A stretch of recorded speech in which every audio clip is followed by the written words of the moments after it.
Hello दोस्तों, नमस्कार। जैसा कि आप जानते हैं, मैंने फर्स्ट चैप्टर संज्ञा पढ़ा दिया था। आज मेरा दूसरा अध्याय है सर्वनाम। आपने संज्ञा बहुत अच्छे से पढ़ा होगा, तो सर्वनाम आपको बहुत अच्छे से समझ में आएगा। आइए पढ़ते हैं, सर्वनाम किसे कहते हैं। सर्वनाम। सर्वनाम, आखिर सर्वनाम को क्यों पढ़ते हैं हम? आपने संज्ञा बहुत अच्छे से पढ़ लिया। आइए इसकी परिभाषा क्या होती है। परिभाषा: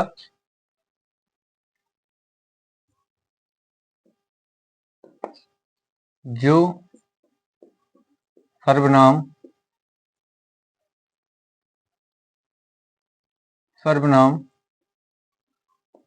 संज्ञा के स्थान पर प्रयुक्त होकर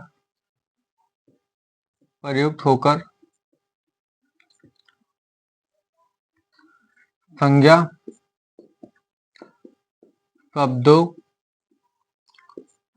की पुनरावृत्ति रोकते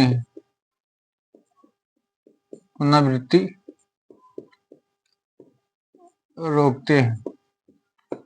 आप इससे क्या समझे, कैसे संज्ञा शब्द के पुनरावृत्ति को रोकते हैं? जैसे इसका एक उदाहरण लीजिए। राकेश एक अच्छा छात्र है। राकेश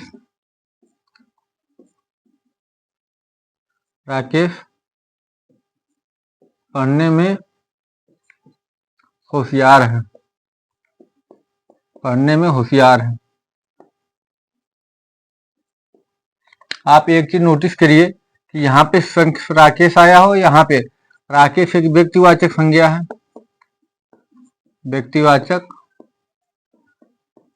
है। ये भी व्यक्तिवाचक संज्ञा कि राकेश एक अच्छा छात्र है, राकेश पढ़ने में होशियार है। इसमें संज्ञा दो बार आया, राकेश। इसलिए इसमें सर्वनाम को क्यों प्रयोग किया गया कि इसके राकेश को मिटा दे, इसके जगह पर वह लिख दे। राकेश एक अच्छा छात्र, वह पढ़ने में होशियार है, क्योंकि वह राकेश को ही दर्शाता है। लेखों के मतलब शब्द कितना छोटा होता है और उसका अर्थ निकले वही शब्द सही होता है। क्योंकि यहाँ पे राकेश एक बार यहाँ आया था, राकेश एक बार यहाँ था, तो ये शब्द मतलब कितना बड़ा शब्द होगा वो गलत होगा, और कितना छोटे में लिख जाएगा वही मतलब सही माना जाता है। मतलब आप समझे कि राकेश एक अच्छा छात्र, वह पढ़ने में होशियार है, क्योंकि यहाँ पे दो बार राकेश आ रहा था। अब वह हटा के सर्वनाम लगा दिया, निश्चित बात है सर्वनाम, वह पढ़ने होशियार है। आप ये समझ गए होंगे आई होप कि सर्वनाम का क्यों प्रयोग करते हैं। आइए पढ़ते हैं सर्वनाम के भेद कितने होते हैं।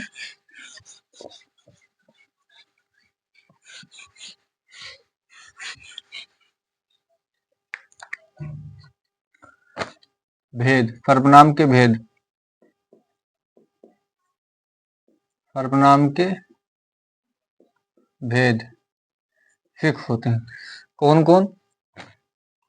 निश्चयवाचक सर्वनाम, निश्चयवाचक सर्वनाम, निश्चयवाचक सर्वनाम, अनिश्चयवाचक सर्वनाम, अनिश्चयवाचक सर्वनाम, अनिश्चयवाचक सर्वनाम, प्रश्नवाचक सर्वनाम, प्रश्नवाचक सर्वनाम, सर्वनाम, संबंधवाचक सर्वनाम, संबंधवाचक सर्वनाम, निजवाचक सर्वनाम, निजवाचक सर्वनाम, पुरुषवाचक सर्वनाम, पुरुषवाचक सर्वनाम। इसके 3 भेद होते हैं। कौन कौन? पुरुषवाचक सर्वनाम 3 भेद कौन कौन? उत्तम पुरुषवाचक, पुरुषवाचक सर्वनाम,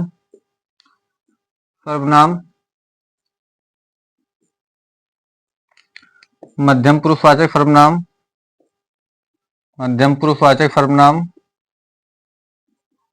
पुरुषवाचक सर्वनाम, अन्य पुरुषवाचक सर्वनाम, अन्य पुरुषवाचक सर्वनाम। पुरुषवाचक सर्वनाम।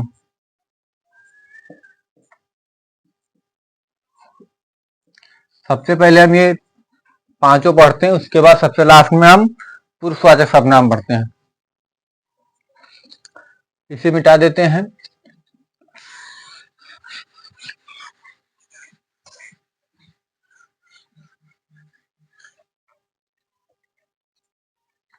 अगर आपसे पूछे सर्वनाम के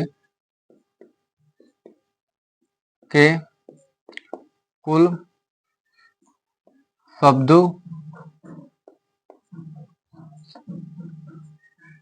सर्वनाम के कुल भेद कितने होते हैं? 11। अगर आपसे पूछे सिर्फ ये सर्वनाम के कितने भेद होते हैं तो आपको 6 लगाना। अगर आपसे पूछ ले सर्वनाम के कुल शब्दों का भेद, सर्वनाम के कुल भेद पूछ ले शब्दों में 11 कौन कौन होते हैं? पहले एक बार आप ये फिर लिखिए। निश्चयवाचक सर्वनाम, हम आपको यही लिखेंगे। निश्चयवाचक, अनिश्चयवाचक, अनिश्चयवाचक सर्वनाम, संबंधवाचक सर्वनाम, संबंधवाचक सर्वनाम, प्रश्नवाचक सर्वनाम, प्रश्नवाचक सर्वनाम, निजवाचक सर्वनाम, पुरुषवाचक सर्वनाम। निश्चयवाचक सर्वनाम में कौन कौन होते हैं? यह, वह। अनिश्चयवाचक सर्वनाम में होते हैं कोई, कुछ। संबंधवाचक सर्वनाम में होते हैं जो, सो। प्रश्नवाचक सर्वनाम में होते हैं कौन, क्या। निजवाचक सर्वनाम में होते हैं आप। पुरुषवाचक सर्वनाम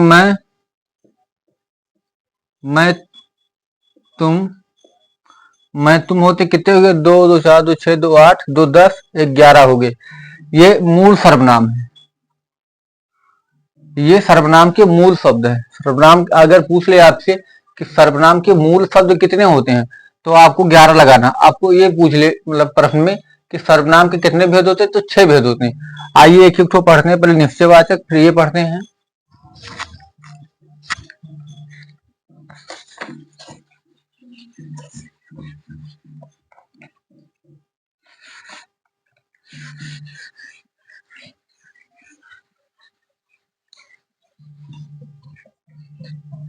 पहला लिख लीजिए निश्चयवाचक सर्वनाम। निश्चयवाचक सर्वनाम, इसे संकेतवाचक सर्वनाम कहते हैं। संकेतवाचक सर्वनाम, इसकी परिभाषा क्या होता है? किसी निश्चित वस्तु, व्यक्ति का बोध कराए, इसका सर्वनाम हमने कौन कौन बताया था? यह, वह। बताइए यह से क्या बनेगा? यह मेरा घर है। आप भी बताइए कौन कौन? यह मेरा घर है, यह मेरी साइकिल है, यह मेरी साइकिल है।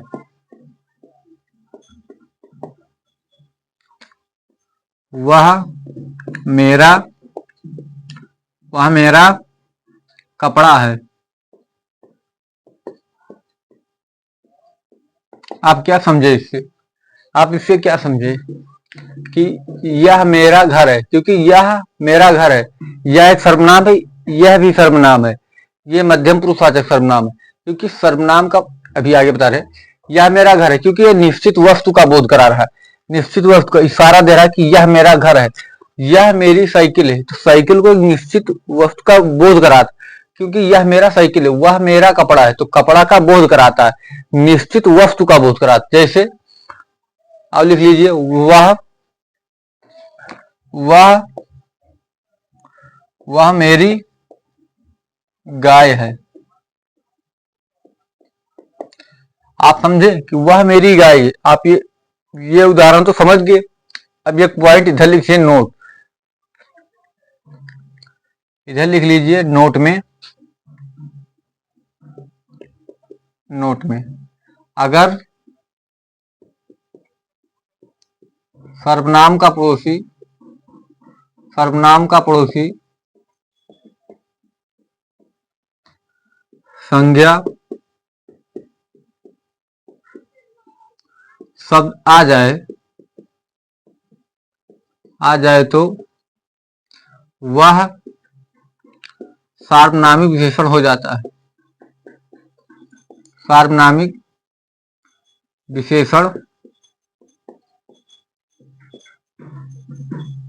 हो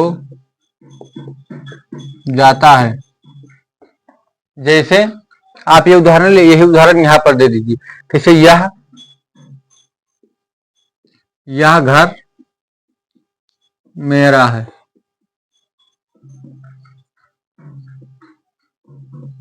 यह घर मेरा, जैसे यह एक सर्वनाम है। सर्वनाम का पड़ोसी अगर संज्ञा शब्द है तो सर्वनाम नहीं रह जाए, क्योंकि वह एक सार्वनामिक विशेषण हो जाएगा। विशेषण का पाठ है, तो आप ये ध्यान रखिएगा कि सर्वनाम का पड़ोसी सर्वनाम ही होगा।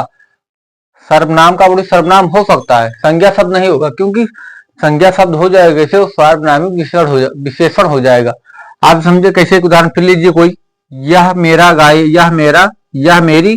गाय है। तो इधर लिख लीजिए प्ले, वह गाय को पहले ले आइए। गाय एक गाय क्या, एक जातिवाचक संज्ञा। वह गाय मेरी है। वह गाय मेरी है, क्योंकि वह एक सर्वनाम है, यह एक जातिवाचक संज्ञा है। जातिवाचक, गाय का कोई बोध है नहीं, कोई कौन सी गाय है, गाय है। यह सर्वनाम का पड़ोसी अगर संज्ञा शब्द है तो वह सार्वनामिक विशेषण हो जाएगा। आई होप आप लोग ये सर्वनाम, निश्चयवाचक सर्वनाम समझ गए होंगे। इसके बाद सर्वनाम पर चढ़ते हैं अगला।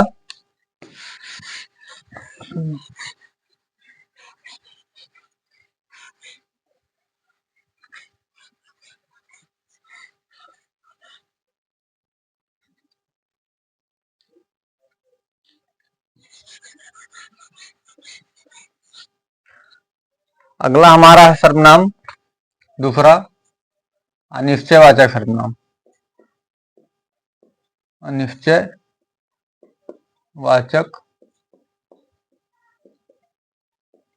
सर्वनाम, इसकी परिभाषा किसी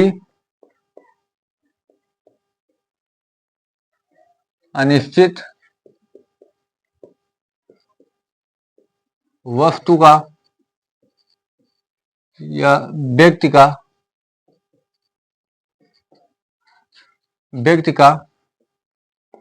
बोध कराए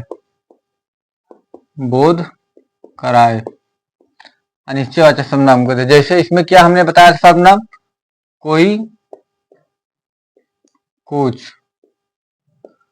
कुछ प्रयोग होता है किसी सजीव वस्तु के लिए। जैसे कोई आ रहा है तो कोई सजीव ही व्यक्ति आ रहा है, और कुछ एक निर्जीव प्राणी के लिए कि दूध में कुछ गिर गया। क्या गिर गया? कूड़ा, कंकड़, गिट्टी, कुछ भी गिर गया। क्योंकि कोई एक सजीव वस्तु के प्राणी के लिए यूज होता है और कुछ निर्जीव वस्तु के लिए प्रयोग होता है। आप लोग ये ध्यान रखिएगा, क्योंकि ये मतलब उच्च लेवल में जो हिंदी आती है उसमें ये सब पूछ लेता है। इसका उदाहरण लिखते हैं, कोई आ रहा है। कोई आ रहा है, कौन आ रहा है? क्या पता, कोई पता थोड़ी, कोई आ रहा है। दूध में कुछ गिर गया। दूध में कुछ गिर गया, क्या पता दूध में क्या गिर गया, कोई पता थोड़ी है। उसमें मतलब गर्दा भी गिर सकता है, उसमें मतलब कोई जानवर गिर सकता है। कोई निश्चित नहीं कि मतलब क्या गिरा है उसमें। अनिश्चित है, इसलिए अनिश्चितवाचक सर्वनाम कहते हैं। कई लड़के आ रहे हैं, कई लड़के आ रहे हैं, कई लड़के आ रहे हैं, तो यहाँ पे कई क्या है? नहीं, कोई आ रहा है, ये तो हो गया। दरवाजे पर कोई खड़ा है, कोई खड़ा है, कौन खड़ा है? कोई निश्चित वस्तु का थोड़ी बोध हो रहा है कौन खड़ा है। दरवाजे पर कोई खड़ा है, कौन खड़ा है? कोई पता नहीं, कोई जानवर हो सकता है, कोई आदमी हो सकता है, मतलब कोई पता नहीं है। इसके बाद उदाहरण और लिख लीजिए एक ठो, चौथा, पहला ये हो गया, दूसरा ये होगा, तीसरा।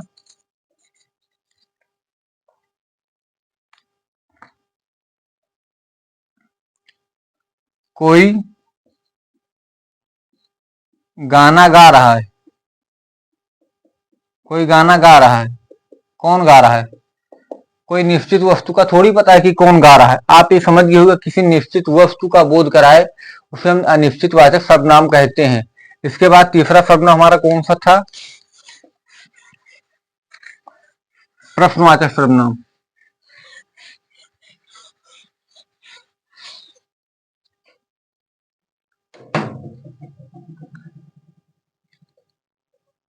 प्रश्नवाचक सर्वनाम वह सर्वनाम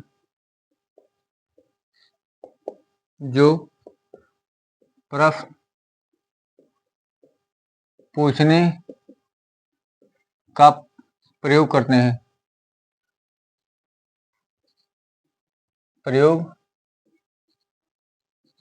इसका उदाहरण कौन सा होता है? हमने आपको प्रश्नवाचक में कौन बताया? कौन और क्या। क्या कर रहे हो? जल्दी, तुम कहाँ जा रहे हो? कहाँ जा रहे हो? तुम कहाँ जा रहे हो? प्रश्न पूछा गया ना, तुम कहाँ जा रहे हो, तो ये प्रश्नवाचक सर्वनाम है। कौन आ रहा है? कौन आ रहा है? कोई निश्चित वस्तु का थोड़ी पता है कि कौन आ रहा है। कौन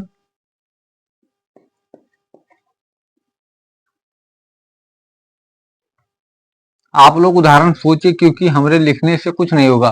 तब तक आप लोगों को उदाहरण, आपको दिमाग मतलब बुद्धि विकसित नहीं करनी होगी। तब तक हम आपको कितना भी बता दें, आप लोगों को समझ में नहीं आएगा। तब तक आप उदाहरण अपने अंदर से नहीं सोचेंगे। जैसे हमने बताया कौन आ रहा है, तो मतलब प्रश्नवाचक सर्वनाम हो गया। आप सोचिए कि कैसे कैसे उदाहरण बने। कौन गाना गा रहा है? तुम कहाँ जा रहे हो? लिख लीजिए, तुम कहाँ जा रहे हो? कौन गाना गा रहा है? गा रहा है। आप ये समझ गए होंगे कि कौन गाना गा रहा है, कौन आ रहा है, तुम कहाँ जा रहे हो, ये प्रश्न पूछने का हो गया। आई होप आप ये समझ गए होंगे। इसके बाद उदाहरण आता है तीसरा।